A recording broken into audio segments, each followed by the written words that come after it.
need a high-end designer or a lot of money to get a luxe look. Be your own interior designer. This is Affordable Interior Design, the podcast. Here's your host, Betsy Helmuth.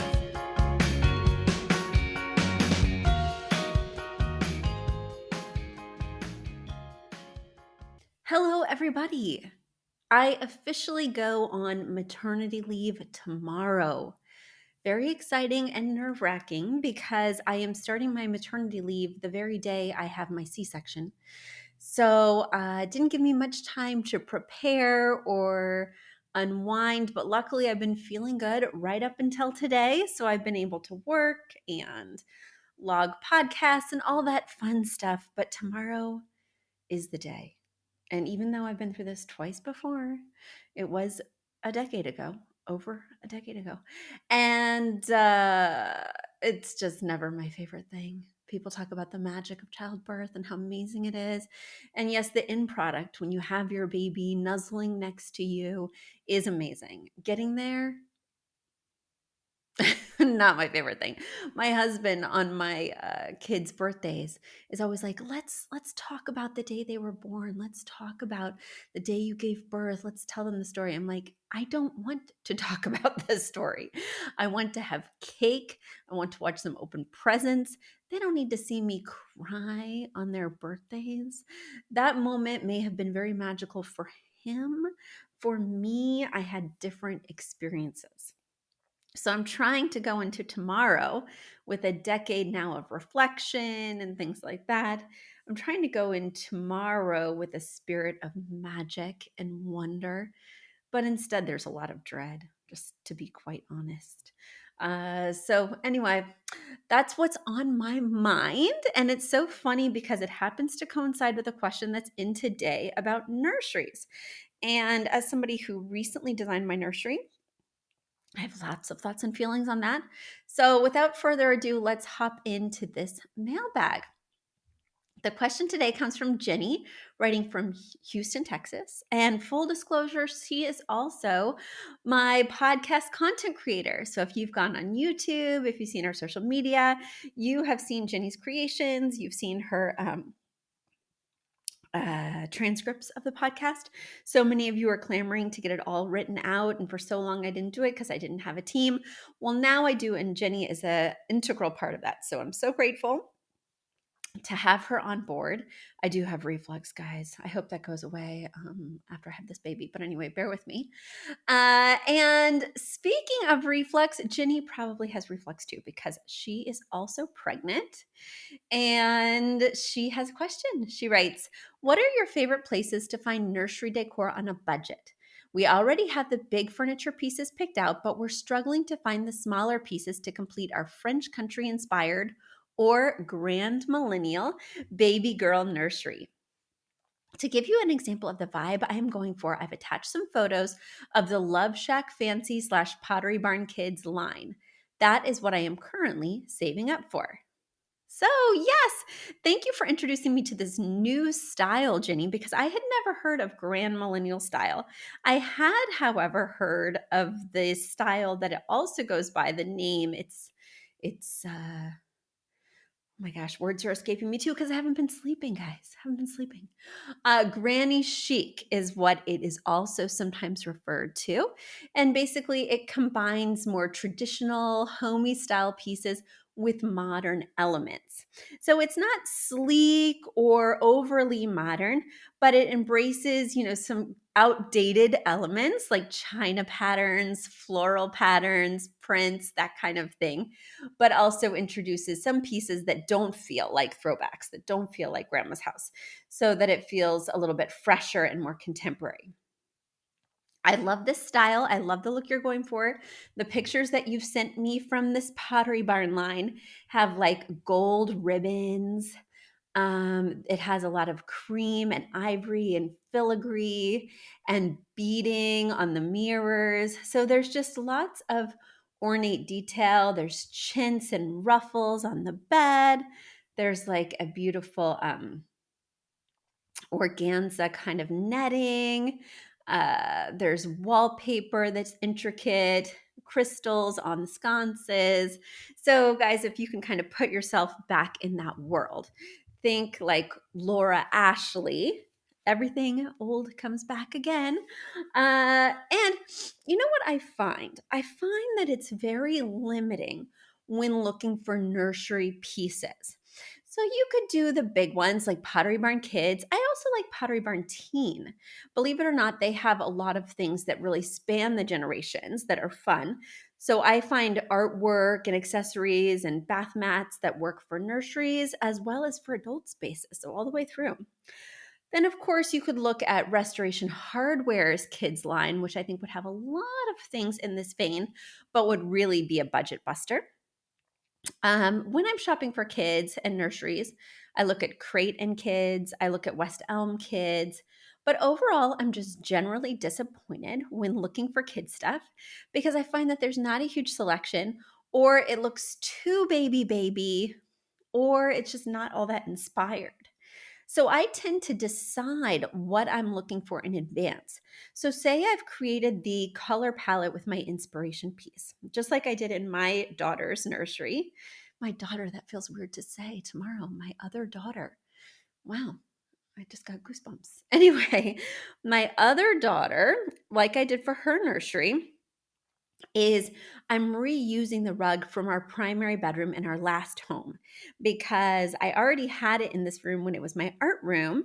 And I like the rug and it was expensive and it's a perfect fit, even though the texture is like very low pile. I wish I had something a little more decadent there, but it's fine because I really love the colors.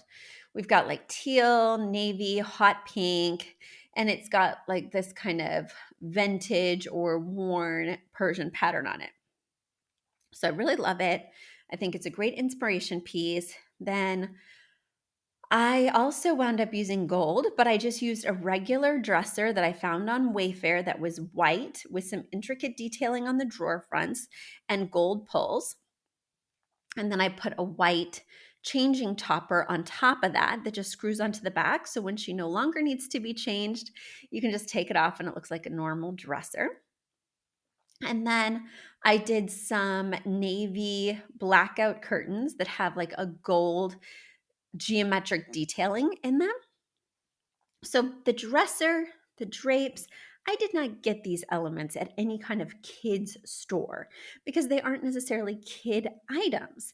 And in terms of like artwork, light fixtures, again, I had my color palette from the rug. So I was looking for macrame. I thought that would be really cute. And it's something that's soft because if you're putting something above a crib or above a changing table, you want, if the baby reaches up and pulls or kicks, that if it did fall, it would not hurt them. So that's why I love a macrame. So I got this amazing macrame on Etsy, and I literally just Googled teal macrame wall hanging. Then I wanted something above the changing table, and I literally just Googled hot pink navy teal artwork because I already knew the color palette.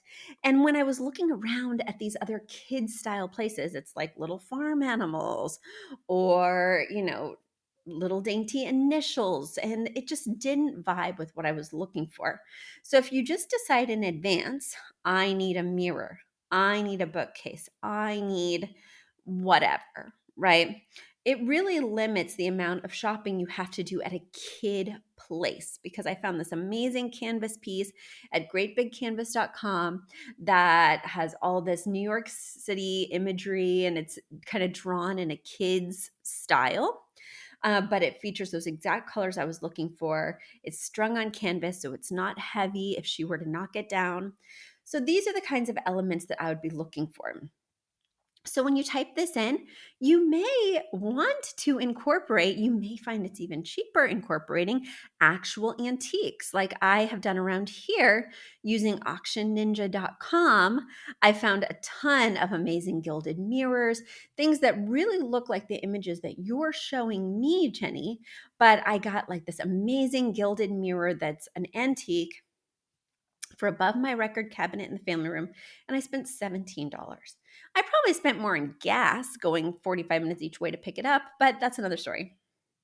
You can, on Auction Ninja, reduce the diameter that you want to drive and then just go to that location or just shop within that radius. But excuse me, seeing as how I'm new out here, um, I like to drive and I like to go see all these new places in Connecticut that I'm not familiar with. So, anyway, I think the takeaway here, guys, is when you're shopping for a crib, when you're shopping for, you know, crib sheets, when you're shopping for these things, it can be a great idea to just put in the color if you've already created the color palette, or just put in the word like floral drapes, pale pink and mint green, right? And then things will pop up from all different websites. But I find that there aren't a lot of kid websites that I'm super into that embrace very interesting and diverse styles. You kind of have to go with what's super popular right now, or you're not going to find anything. So I really prefer to cast a wide net and instead really decide in advance. The drapes will be navy, and I know they're going to be blackout, right? So I can just put the exact words that I want in the Google search bar and see the results come up that way. That's my piece of advice. I know it's not an inside scoop per se, but I think it will really help you and liberate you from these websites that are not only uninspired, but can often be quite expensive. Now, guys, while we're on the topic of maternity, while we're on the topic of babies, I wanted to let you know something. So, I am going to be pre recording all these things through the end of October because I do need some rest with my baby. But I realized that with all the other things I have to do, all the catching up, etc., I will pick out a day at the end of October and pick out a day at the end of November to record that month's podcast. What does that mean for you? Why do you care? What that means is that you can go ahead and send me questions and I'll be able to get to them within the month because I am going to go ahead and record fresh content for my subsequent months. When you own your own business, it is kind of a bummer. Like I imagined just totally checking out for these 3 months because I do have an amazing staff now and I do have people covering these things. But then when I looked at the reality of my day to day, I realized that every 2 weeks, I'm going to need a text check in from my business manager. Every month, I'm going to have an official meeting with my business manager. I'm going to have to cut checks and check on all these things that only I can do. And while I'm doing all that, I might as well record with you. So there we go. So that means I want you to send in those questions at affordableinteriordesign.com/podcast. Once again, affordableinteriordesign.com/podcast. Send them in to me and I will be able to get them answered in a timely manner. All right, everyone, send me good vibes because here goes nothing. And thank you all so much for being great listeners and joining me again this week. Until next time, everybody. Bye. A big thank you to Aton and the Embassy who wrote our theme song. A shout out to Catherine Heller who owns the podcast shop and is our editor extraordinaire. We also want to thank Ginny Sunasan and her team at the Savvy Podcast Agency for their help with our social, our YouTube channel, and so much more. We also want to thank Uploft, which is our parent company who supports this podcast. And lastly, we owe a huge debt of gratitude to you. Thank you so much for tuning in and for all your support.